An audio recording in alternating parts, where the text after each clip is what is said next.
¿Qué chucha pasó con la rebeldía? ¿Por qué tantos jóvenes que antes rayaban muros con mensajes desafiantes al poder y a lo conservador, al calor de las luchas sociales, ahora comparten memes de ultraderecha? La juventud en muchas latitudes está girando vertiginosamente hacia la ultraderecha.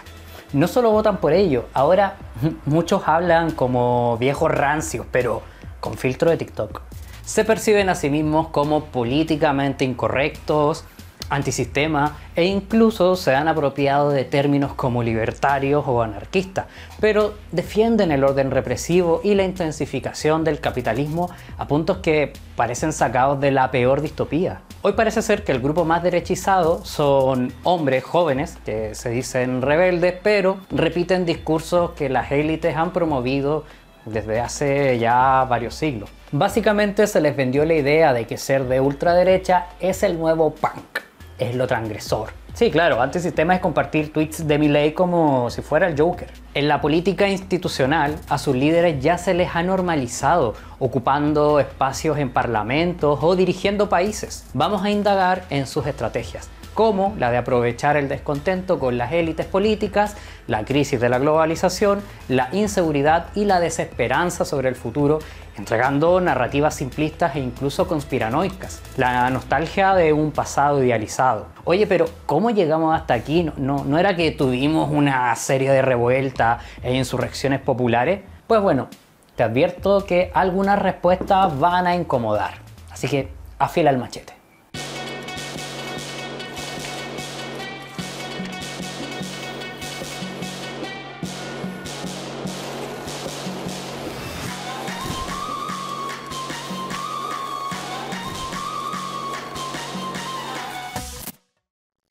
El video que estás a punto de ver ha llevado mucha investigación. La lectura de varios libros y ensayos, lectura, guión, presentación, grabación y edición son labores que me toman mucho tiempo y trabajo. Los videos siempre serán gratis y abiertos, así que si crees que mi trabajo es necesario y te gusta, recuerda que voluntariamente puedes colaborar en Patreon, Ko-fi o Liberapay. Gracias a quienes ya lo hacen y a quienes difunden este material. ¡Salud!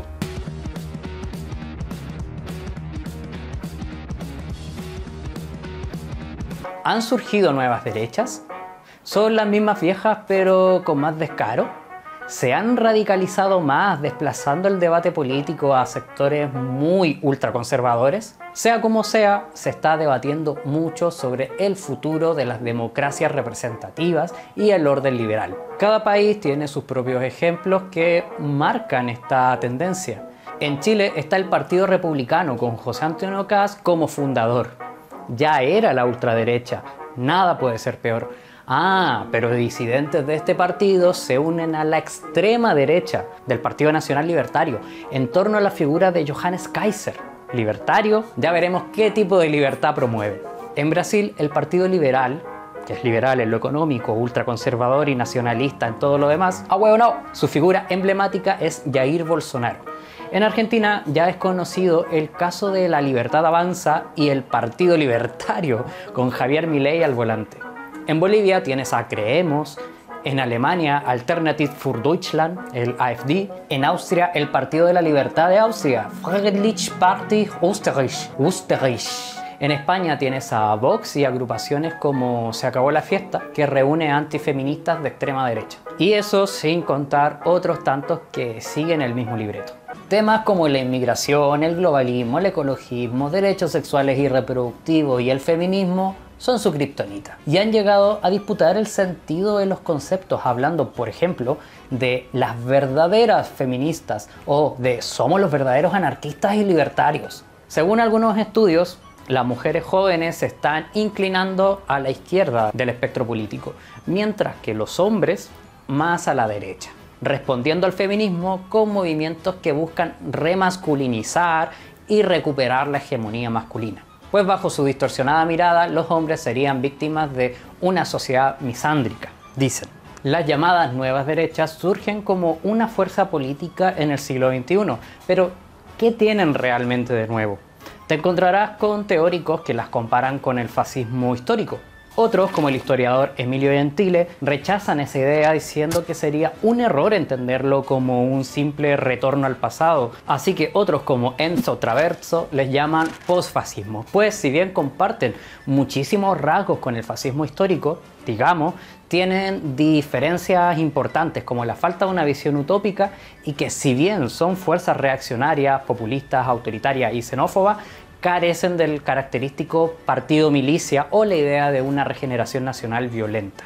En mi opinión, esto último es bastante discutible.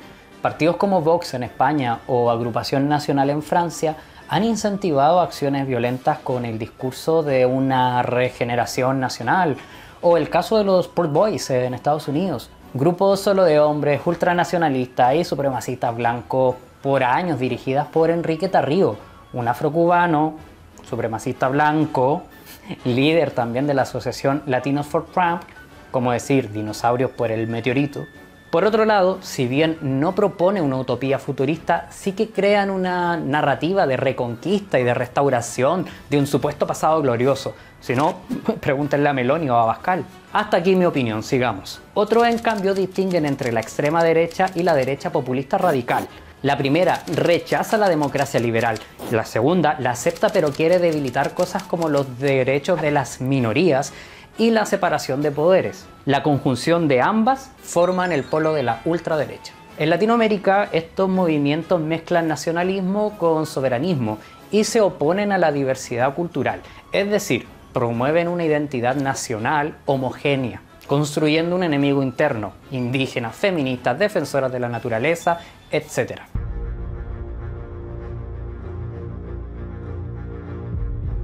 El escenario es este. La globalización, este proceso de interconexión mundial en economía, política, cultura, etc., vendió la idea de que traería desarrollo económico, ascenso social y bienestar para todo el mundo. Generó expectativas, pero terminó beneficiando a pocos y dejando a la mayoría en la incertidumbre.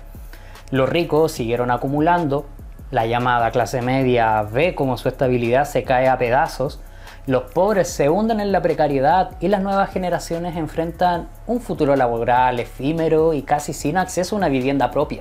El Estado no da respuestas, la democracia liberal ya no ilusiona y el llamado mal menor es la única opción que queda en las urnas. El resultado, un creciente malestar social y desconfianza en las instituciones y en las élites políticas.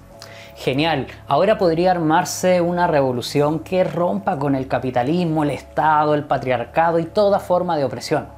Ojalá, pero no, pues ahí es donde entran figuras como Trump, Bukele, Milei, Orbán, Meloni y otros. No inventaron necesariamente la crisis, pero han podido capitalizar el descontento, aprovecharlo con discursos populistas antiélite y ultranacionalistas.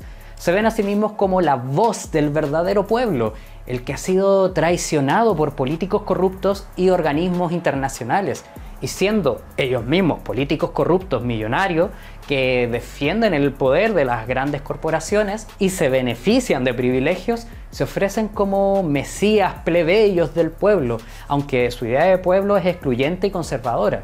Mezclan nacionalismo, individualismo y el adefesio al que llaman libertarismo con teorías conspirativas en torno a una élite global progresista que amenaza las tradiciones, alguna muy cuestionable, y la identidad cultural.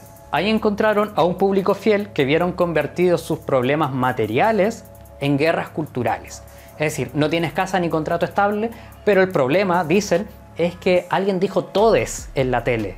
Los reaccionarios ofrecieron chivos expiatorios. La inmigración amenaza tu trabajo y tu dinero, dicen. Las feministas y la diversidad atacan tus valores y a la familia, dicen. Según ellos, hay una élite progre que te quiere quitar la patria, el asado y la virilidad, y por eso apoyan a millonarios con peinados sospechosos. La idea es clara. Con una retórica supuestamente rebelde y políticamente incorrecta, canalizar el descontento hacia chivos expiatorios y encontraron en las redes sociales y los memes una herramienta clave de propaganda que les acerca a gente joven. ¿Crisis del sistema? Sí. ¿Qué deseamos? Una revolución. Lo que te llegó por Temu, Milei con una motosierra. Puta como odio a Temu. O sea, podemos decir que más que una alternativa, estos grupos son una reconfiguración del autoritarismo de siempre, pero en formato digital y más populista, que más que solucionar la crisis del sistema actual, busca aprovecharla para consolidar su propio poder.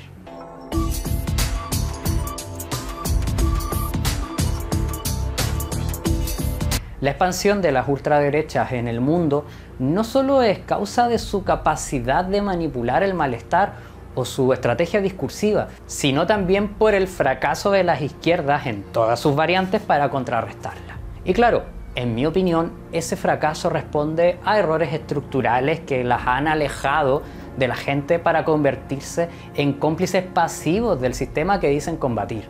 Por ejemplo, un error, a mi modo de ver, es que la izquierda creyó que la democracia liberal iba a frenar el fascismo, pero el Estado solo abrió la puerta y lo legitimó en nombre del pluralismo y la libre expresión, y la ultraderecha entró, saludó y ahora quiere romperlo todo desde dentro. Los que parecen ser gobiernos progresistas han jugado a contener, si es que, a la ultraderecha en medida lo permitan las mismas reglas que la potencian, mientras esa ultraderecha no juega con las mismas reglas, las usa como trampolín y luego las rompe sin remordimientos. O sea, que la izquierda institucional no entiende que no se pueden enfrentar al neofascismo con la institucionalidad diseñada para permitirlo. Otro error ha sido alejarse de las clases populares en vez de construir junto a ellas proyectos para problemas concretos, como la precarización de la vivienda, el acceso a la salud, etc. Si bien existen proyectos así, la izquierda suele entramparse en debates más abstractos y tecnicismos que, si bien son necesarios, no resuenan con la gente. Que la interseccionalidad de la ontología de la lucha de clases en el marco del posfordismo tardío. Y entonces ves a estos zánganos con su lenguaje simple y directo decirle a la gente lo que quieren escuchar, incluso si son mentiras. No tienes trabajo, los inmigrantes te lo quitaron, invitados por los comunistas. O sea, hay que volver a cuestionar el sistema desde su raíz y organizar movimientos de base. Volver a conectarse con las luchas populares, en lugar de hacerse una torre de marfil desde la que sentarse y decir no, que son fachos pobres y se merecen lo votado por ignorantes. Nos escandalizamos cuando la extrema derecha gana elecciones, pero ¿qué estamos haciendo realmente para desmantelar las estructuras que le permiten consolidarse? ¿Con debates y buenos modales se va a frenar el avance reaccionario o con acción directa y organización? Menos paper y más pancartas, menos foros, más olla común. Y por último, y más grave error a mi juicio, es que las izquierdas poco a poco han abandonado la idea de destruir realmente el capitalismo. Y entonces, ¿qué hace? Humanizarlo, hacerlo más inclusivo. Tenemos capitalismo eco-friendly con brillitos, capitalismo para diversidades, etc. Y siento que la gente no quiere reformas tibias para largo plazo, sino que soluciones inmediatas a problemas concretos. Y es ahí donde aparecen conservadores y neofascistas con respuestas falsas pero efectivas, que canalizan el enojo. Amiga, las instituciones no van a frenar a los reaccionarios. Hay que recuperar la lucha callejera, construir espacios autónomos de resistencia y solidaridad, organizar desde abajo la revolución social. Pues mientras estamos debatiendo de si Winston Churchill era antifascista, la ultraderecha y los evangélicos ultraconservadores están conquistando la calle con un discurso emocional y directo, usando la estrategia del nosotros versus ellos, el pueblo honesto versus el progresismo globalista Anunnaki. Si bien muchos son ultranacionalistas, se organizan globalmente para impulsar su agenda reaccionaria. Su batalla abarca desde el rechazo a la inmigración a la comunidad LGTBIQ+, oponerse a regulaciones ambientales, los derechos reproductivos, etc.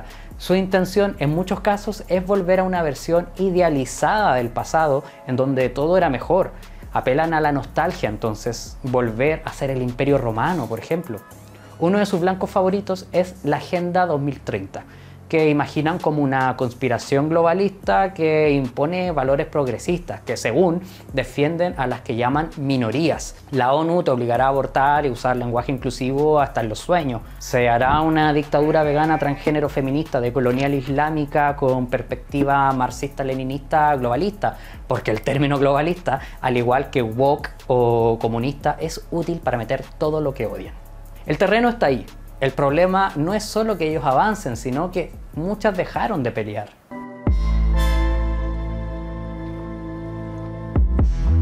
La demanda de bebés y niños es de ordinario muy superior a la oferta. Si se permitiera el mercado libre de niños, se eliminaría este desequilibrio y se llevaría a cabo una transferencia de bebés y de niños desde padres que no los quieren o no los cuidan a padres que desean ardientemente tenerlos. Esto lo decía Murray Rothbard, un economista considerado por muchos como el padre teórico del autodenominado movimiento libertario en Estados Unidos. De más está decir que este movimiento libertario no tiene nada que ver con este movimiento libertario, sino que suelen ser ricos o afines a los ricos que no quieren pagar impuestos. Van con la bandera de Gadsden, con el lema Don't Tread on Me, y consideran que el Estado pone muchas trabas a sus ambiciones, que pueden ser deseos tales como vender un niño o comprar un hígado nuevo luego de reventarlo con whisky en un concierto de Metallica. Esta es la parte en que hablo de los ahora proclamados anarcocapitalistas, que en sí el concepto ya es muy confuso. Si llevas tiempo en este canal, sabrás que anarquismo es una filosofía y práctica que se basa en el rechazo a la autoridad, por ende, al Estado, el capitalismo, el patriarcado, etc. Es un movimiento del que se desprenden varias corrientes. Todas comparten ese rechazo. Ven al capitalismo como un instrumento de opresión y a la propiedad privada de los medios de producción como algo que abolir. En cambio, ellos ven la propiedad privada como un pilar sagrado y creen en un mercado sin regulaciones. El mercado se regula a sí mismo, la mano invisible que regula la caca. Los ANCAPs suelen citar o tener alguna foto de Ayn Rand, una filósofa rusa estadounidense que defendía el egoísmo racional, el individualismo y un capitalismo con casi nula intervención estatal. Un estado mínimo, como para garantizar el derecho absoluto a la propiedad privada, por lo tanto, rechazaba el socialismo, pero también la religión. Defendía la libertad individual de forma radical, incluyendo la libertad para drogarse, quitarse la vida y de hecho el derecho al aborto. Ya es un paquete muy particular, tiene elementos que le harían quedar mal con todo el mundo, más aún si le sumamos su constante desprecio por los pobres. Si bien Rand influyó en la idea del llamado anarcocapitalismo, ella no apoyaba la idea de eliminar totalmente el Estado, sino que iba por un sistema minarquista, que le llaman, con una intervención mínima del Estado, solo como para defender la propiedad privada y lo que llaman libertad individual. Pero de donde más se alimentaron los llamados ANCAPs es de la escuela austríaca de economía, con figuras como von Bauer. Luego vinieron exponentes como Mises y Hayek, que defendían que solo el libre mercado puede asignar correctamente precios y recursos. Mises llegó a justificar el fascismo como un remedio momentáneo para salvar la civilización europea contra el marxismo, y Hayek apoyó a Pinochet prefiriendo una dictadura liberal a una democracia socialista. Estos son los referentes de los libertarios. Ojo, los autoproclamados anarcocapitalistas y los que se dicen libertarios de derecha no son lo mismo. Si bien comparten muchas cosas en común, los fans del látigo, o sea, los libertarios, aceptan la existencia de un Estado mínimo, como para defender la propiedad privada, la defensa e impartir lo que llaman justicia. Luego, los antiestados Sociedad Anónima sí proponen la abolición del Estado, pero su reemplazo inmediato por un libre mercado radical. La seguridad y la justicia pueden ser impartidas por entidades privadas que compitan en el mercado. Todas las funciones del Estado pasarían a manos de las empresas privadas. O sea, como privatizar el Estado. Aquí también la propiedad privada es el pilar fundamental, siempre que tengas el capital para poseer propiedad privada, claro. No hablamos de tu cepillo de dientes o tus lentes, sino de la propiedad de tierras agrícolas a gran escala, una empresa con empleados, una fábrica, todo aquello que implique que ganes dinero no por trabajar, sino por poseer los medios de producción que otros y otras trabajan para beneficio tuyo y a cambio de un sueldo. Los ANCAPs hablan mucho sobre el contrato voluntario como uno de sus pilares, pero omiten el contexto en que se hacen esos contratos. Es decir, si la señora Shakira trabaja 14 horas por un sueldo miserable, da igual, pues ella accedió voluntariamente a ser empleada en ese trabajo. Decir esta idiotez es como decir que si alguien se tira al mar desde un barco en llamas es porque eligió nadar. No, no y no. La voluntariedad en relaciones asimétricas de poder y contextos de necesidad es un eufemismo para la explotación. Los contratos voluntarios entre un patrón y una trabajadora no ocurren entre iguales, sino entre alguien que posee medios para imponer sus condiciones y otra que, por desesperación, por sobrevivir, debe aceptar esas condiciones o, como mucho, buscar condiciones menos malas, con el tiempo y las deudas en contra. Los pilares de esta corriente solo protegen a quienes ya tienen poder, a los dueños del capital. Lo demás es verborrea economicista y principios abstractos para justificar la inequidad y la acumulación de capital y el sometimiento de quienes no tienen más que su fuerza de trabajo y han tenido el descaro de llamarse a sí mismos anarquistas.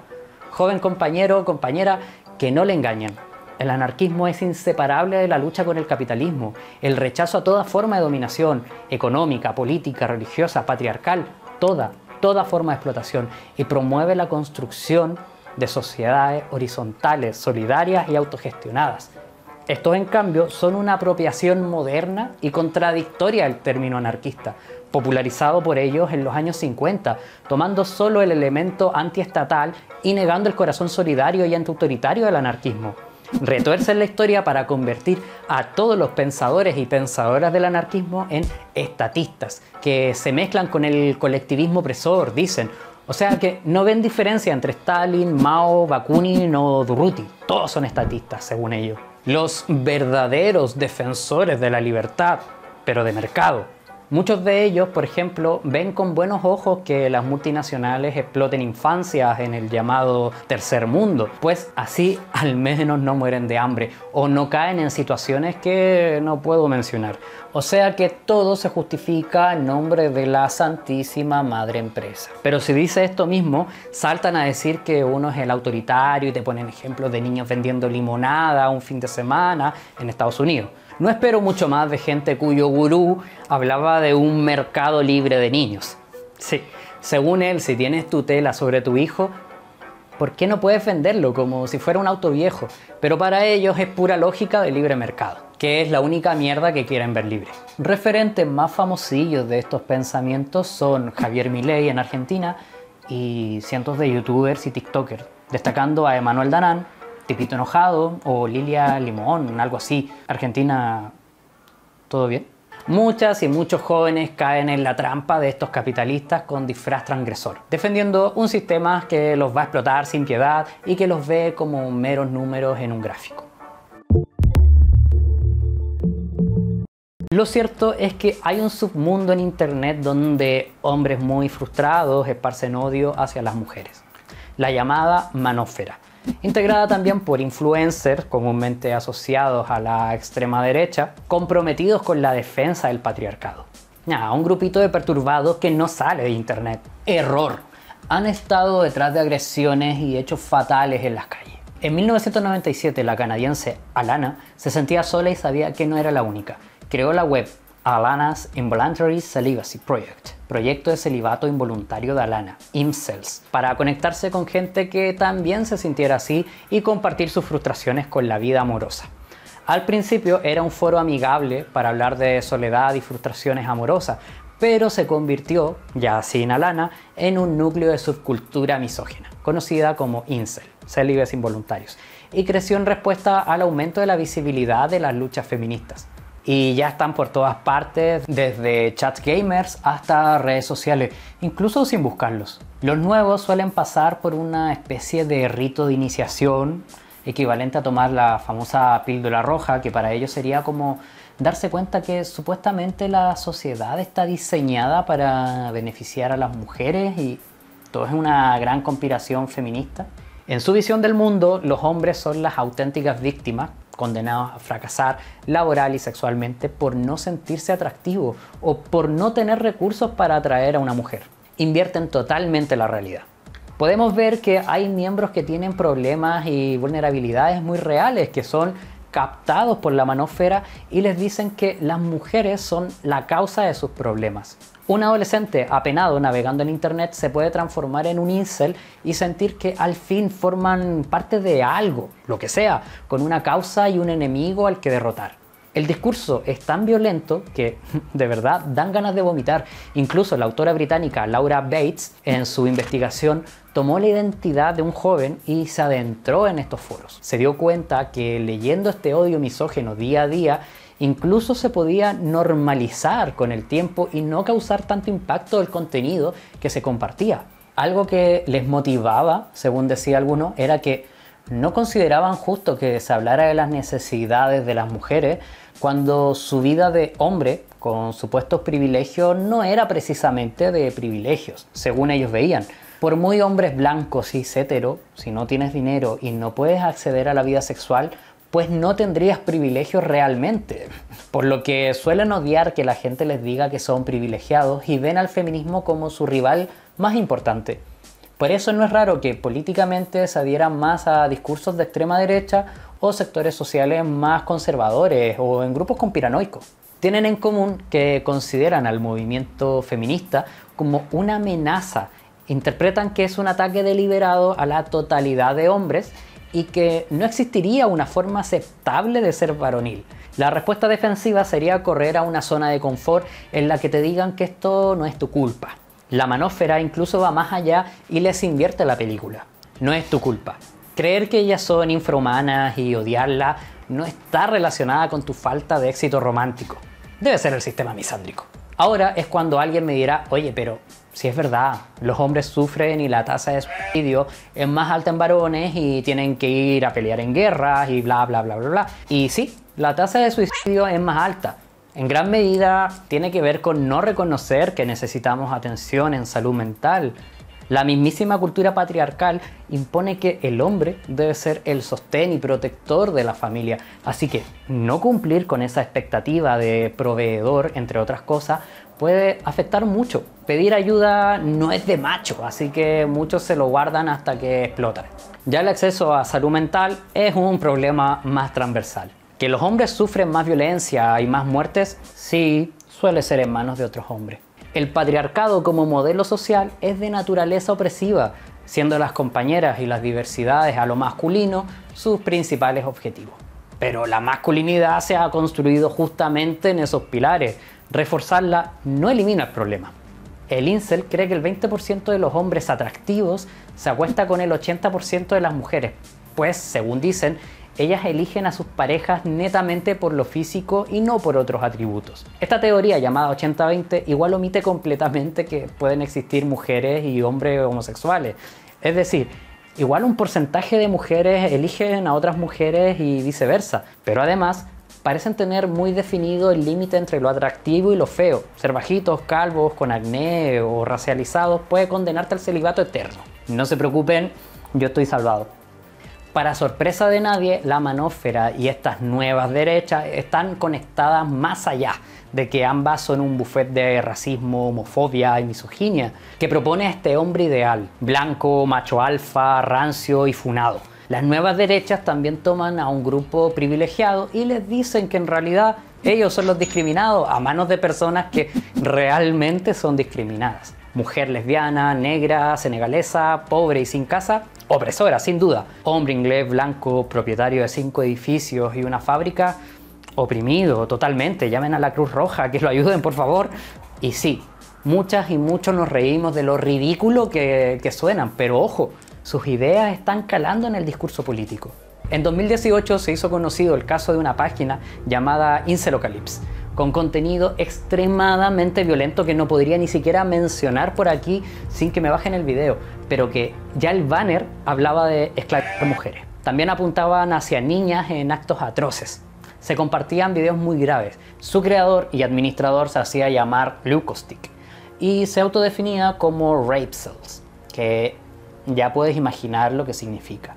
Este misógino promovía incesto, ataques con ácidos y otras barbaridades. Te digo, hermano, esta weá es lo que puedo mencionar por aquí. El punto es que se cree que esta gente no influye en nada. Pero un detalle, Leukostick era nada más ni nada menos que Nathan Larson, candidato al Congreso por el estado de Virginia con el Partido Libertario, fundado por Rothbard. era promotor del Anarcocapitalismo. y admirador de Donald Trump. Él mismo, con orgullo, afirmó que sus opiniones lo ayudaban a conseguir votos. Sus exigencias iban desde derogar la ley sobre la violencia contra la mujer, pasar a un sistema que clasifique a la mujer como propiedad de sus padres y luego de sus esposos, hasta cosas como permitir el femicidio como castigo por cortarse mucho el pelo sin permiso. El año 2022 este personaje murió y nos alegramos por eso.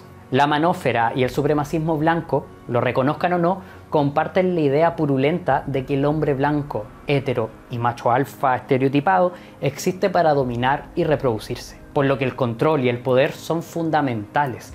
Es patético y podemos no tomarlos en serio, pero habrá gente que sí los tome como un referente y esa gente ahora está formándose y esparciendo estas ideas. El odio se está organizando y no es el nuestro. Para las derechas radicales, cualquier avance en derechos humanos, ecología e inclusión es una prueba de que estamos atrapados en una especie de inquisición progresista totalitaria. La educación sexual, pedir que no maten a la comunidad LGTBIQ+, el veganismo, derechos reproductivos, lenguaje inclusivo, etc. Todo es parte de una agenda que busca destruir Occidente. En sus delirios, incluso el empresario George Soros estaba financiando todos los movimientos sociales y progresistas. O sea, en lo que llaman guerra cultural, ellos serían ahora los llamados a romper el sistema, mientras las izquierdas representan el status quo puritano, lo conservador, por tratar de conservar un supuesto bienestar conseguido en materia de derechos, con una publicidad del pensamiento, que serías tú diciéndole a tu suegro que lo que dijo es machista, o que no sea racista con el invitado, ¿no? Todo para evitar que la verdadera verdad salga a la luz. O sea, inserta aquí teoría conspiranoica sin sentido o una fake news. Aunque si fuera así, yo creo que no sería muy efectivo, pues los mensajes racistas, misóginos, transfobos, xenófobos, campan a sus anchas en los matinales de televisión, en las redes sociales y en los gobiernos. ¿Y qué es esto de la corrección política? Es un fenómeno complejo, basado en la ética y muy empapado de los cambios culturales, usando un lenguaje que trata de ser más respetuoso con los sectores oprimidos y la salud mental. ¿Imperfecta? Sí. ¿Necesaria? También. Visibiliza desigualdades y tensiona jerarquías históricas, aunque más bien por medio de símbolos explicados en una sociedad posmoderna y relativista. Es interesante el contexto porque responde a una izquierda que ha ido desde las mayorías, la clase obrera, hacia las consideradas minorías, que no son muy minoritarias. Es importante saber diferenciar entre la crítica transversal que podemos hacerle a esta corrección política con grupos reaccionarios justificando el racismo, homofobia o machismo como libertad de expresión, lo que hace la televisión cada día. Mezclando conceptos como marxismo cultural, ideología de género, posmodernismo. En todo caso, no es mentira que las desigualdades de todo tipo existen. El colonialismo no fue una excursión turística. El lenguaje aportó en la construcción de opresiones y hay muchas injusticias que se suman. Ah, pero decir esto es oprimir su derecho de ser racista o sexista. Pobrecito. Oremos. Las extremas derechas están en algo así como su propio Mayo del 68 versión facho, pero con memes, influencers de los discursos del odio, infiltraron sus discursos en el humor, la música, la política, los podcasts, la estética, de la que incluso se apropiaron de los sectores rebeldes, y hasta parte de las izquierdas creyeron que era buena idea copiarles el discurso antimigratorio y antifeminista para ganarles votos. Pues hay que hablar de los problemas reales, o incluso porque habrá un gran reemplazo racial. Sí, rojipardismo en Europa, hablo de ti. La estrategia es clara: provocar, colar el veneno en el debate público como una opinión que hay que respetar y victimizarse porque censura progre. Pero estas estrategias son viejas. Para variar, también son apropiadas de las tácticas de batalla cultural del comunista italiano Antonio Gramsci, aunque estudiadas y copiadas al servicio de los privilegiados. La idea original era darle importancia al plano cultural para configurar y difundir ciertos significados que ayuden a generar un sentido común transformador para la clase trabajadora. Por eso fue importante la prensa obrera, la propaganda, los cancioneros, pero mientras la izquierda confió en su supuesta hegemonía cultural, de este otro lado se tejieron redes. En este nuevo escenario, Ya no bastaría con académicos y sociólogos escribiendo papers y tesis doctorales, pues si no hay comunicadores, propagandistas y divulgadoras que lleven esas ideas a la gente a pie o por las redes sociales, pues todo ese campo quedaría abierto a los influencers de la manósfera y estas extremas derechas. Podemos ver cómo foros, memes y chats han sido fábricas de radicalización reaccionaria, con cosas que parten como humor negro y que se repiten hasta parecer una verdad, que pronto llega a los noticieros y a los parlamentos y ya estaría el cóctel de caca listo. Si no, mira cómo estas redes sirvieron de trampolín a Bolsonaro, Milei o Trump.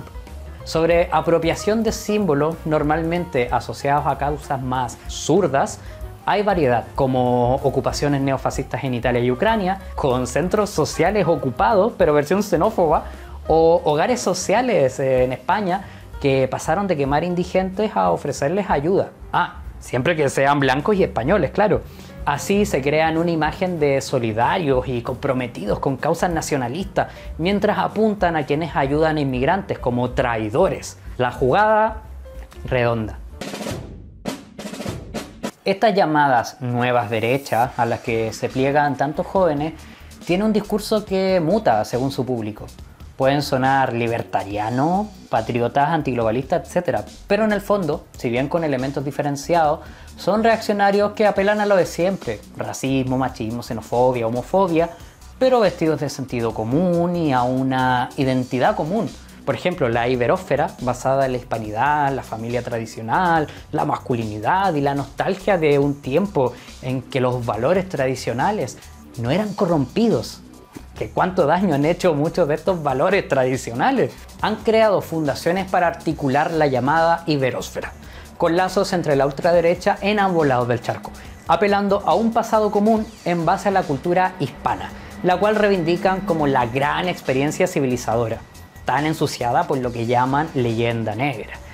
Pero también meten aquí a guerrilleros, narcos, indigenistas, todos en la misión de destruir la hispanidad y con ello toda la civilización occidental. Esta gente te dirán que son defensores de la libertad. ¿Qué libertad? Por supuesto que no la tuya ni la mía. Libertad en clave de neoliberalismo radical y conservadurismo moral. Ellos no están ganando por tener mejores ideas, sino porque supieron usar los espacios que otros abandonaron. Calaron en los barrios, en las redes, en el humor y lo transformaron en propaganda reaccionaria, mientras otros se quedaron esperando la rebeldía de las instituciones, como si los reaccionarios se detuvieran con decretos. Ya no basta con análisis brillantes que la gente no está leyendo, y ojalá lo hicieran. Hay que recuperar las calles, las radios populares, un abrazo a las que existen, los libros fotocopiados en la esquina, la organización de barrio. Recuperemos el fuego, compañera, que si estos hueones vienen con el autoritarismo de la mano, nosotros respondemos con solidaridad transformada en insurrección. Es necesario porque si no le ponemos freno nosotros y nosotras mismas, nadie más lo hará. Nos dirán que soñar con una sociedad más justa es de ingenuos. Pues muy bien, que tiemblen ante la ingenuidad organizada. Salud y revolución social. Peucayal. No son nuevas las propuestas de armarse para defender una supuesta institucionalidad y una supuesta madre patria. Estas propuestas suelen digerirse tras el disfraz de una lucha entre los buenos y los malos. Apela a la juventud cargándoles una culpa patriótica si decides eludir a la tarea de morir por ese mismo estado que parasita de tu sudor mientras te exprime y te reprime. Existe un delgado hilo que une el militarismo, el Estado y el capitalismo, porque estos tres bailan al son de la violencia.